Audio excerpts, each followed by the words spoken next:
Howdy, this is Pill Rider, and I'm back with a little extra. Um, I realized after doing this last video that some people might want to work with 1.8, so I'm going to show you the differences. This is the platform that you saw in the last episode, and this is a platform for 1.8. If you could tell here, this section for the teams is exactly the same. And this section over here only has this one area right here that's different. These three blocks is the only difference between that and this. The middle section is a little tiny bit different. I have exactly the same blocks in here that are over there. Let me go through here. The pregame adventure mode, I actually put in the back here. Or it just says adventure mode here. It's exactly the same three blocks. The second row here, initial setup is right here, and this third row, pregame restrictions, is right here. Okay, this part right here with the 20-minute mark clock is right here, and I had to do a little bit, not a little bit, quite a bit of difference with this. Okay, the main difference between, well, actually the only difference in the setup between the 1.7 version and the 1.8 version here is the Bedrock Wall in the 1.7 version versus the shrinking border in the 1.8 version. And that's what these extra blocks are for. Okay, I'm going to go over them one by one. It's not much. Oh, there is one little extra thing here. In 1.8, for some reason, you can't use the item ID numbers. So you actually have to type out the item ID name. This is for the stake on this block here in the adventure mode setup. It's just Minecraft : cooked _ beef instead of 139, I think it was, or something like that. Oh, it was 369 or something. I don't remember. But yeah, you just have to change that. In the description, I have a text file. I finally got that set up. There's a text file that has the command text. I think it's just called command.txt in a Dropbox. And in that, I have something for all of the different command blocks. And this one I actually put just like this instead of like, oh, I guess this one's still set up the same. Let me see what it says over here. Wait, which one was it? This one. Oh yeah, it's 364. I was way off. Okay, instead of putting 364, you can use this on both of them. Minecraft : cooked _ beef. Okay, so first thing first, the initial. Now let's go to this part over here. The starting of the game. If you look at it, you have the exact same 14 blocks here. This is all your game setup up to that point. This is all your clear and all your game effects up to that point. All I did here is I added one more repeater with one more row of blocks. So the first one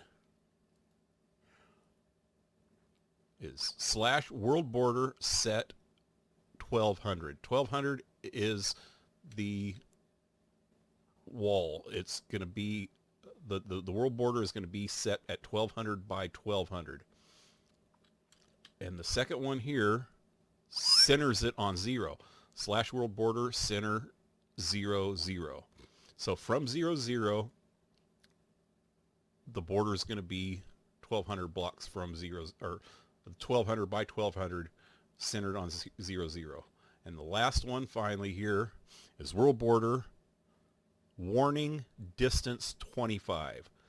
That gives people a visual reference when they get within 25 blocks of the wall or of the border, or the border when it's shrinking gets within 25 blocks of them, they'll start getting a reddish tint around their screen. That'll give them a warning that they're getting too close to the wall and they better start moving. All right, the only other major difference in this is this area right here. It looks intimidating, but it's not really. All it really is a clock. This is the clock right here, this hopper and dropper. And it's set up to delay the shrinking border, which is this block right here, which I'll get to in a second. So what I want in the game is, for the first hour of the UHC, I want the border to stay stationary at 1200 by 1200. Gives people a chance to gather resources, things like that. Then for the following hour, I want the border to start shrinking from 1200 by 1200 down to 200 by 200. That way people are forced to move in to 0, 0 and start fighting.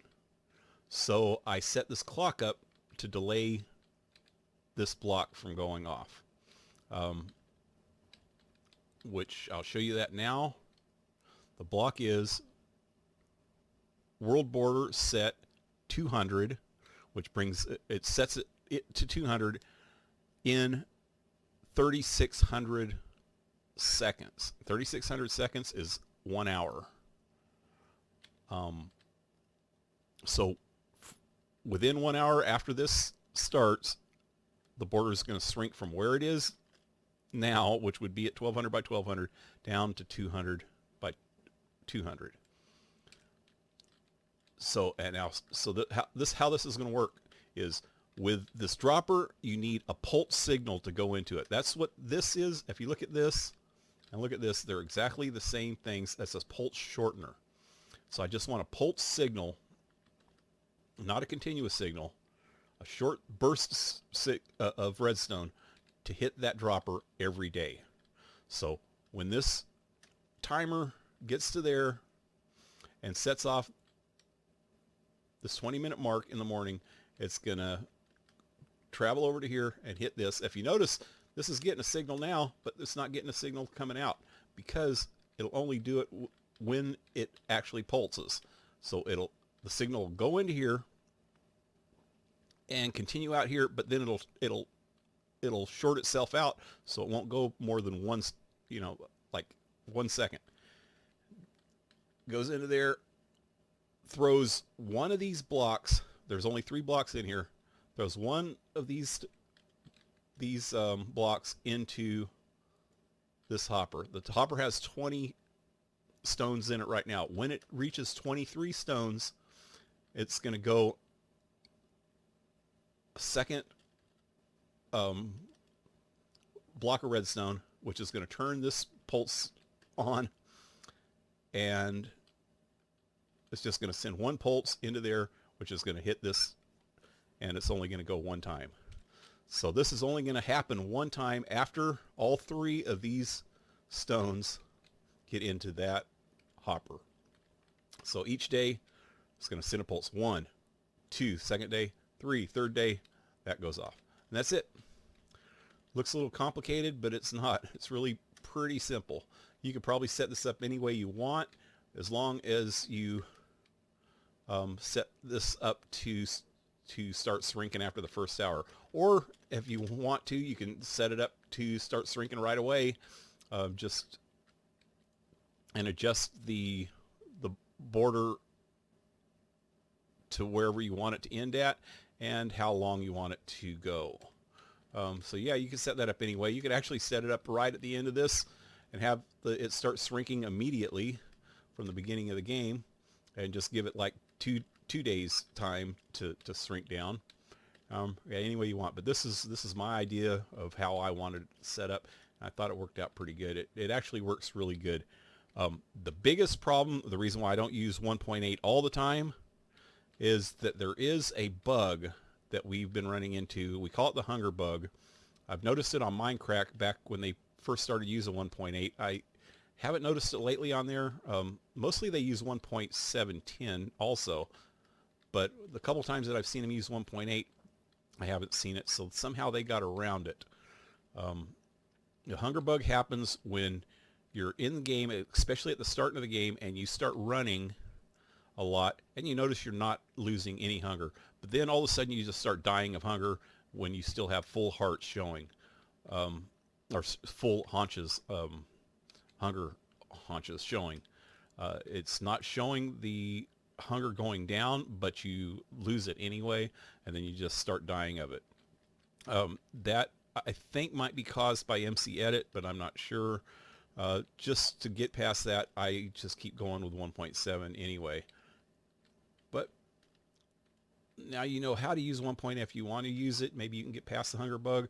I'm going to try actually doing 1.8 on the next UHC, but I'm going to manually put in all the control blocks so I don't have to use MC Edit or command blocks, and hopefully that'll help. So that is the end of this tutorial. I might have did this on the last video too. It's the end of this tutorial. Hope you liked it. Hit like, leave a comment, hit subscribe, and we'll see you on the next one. Adios.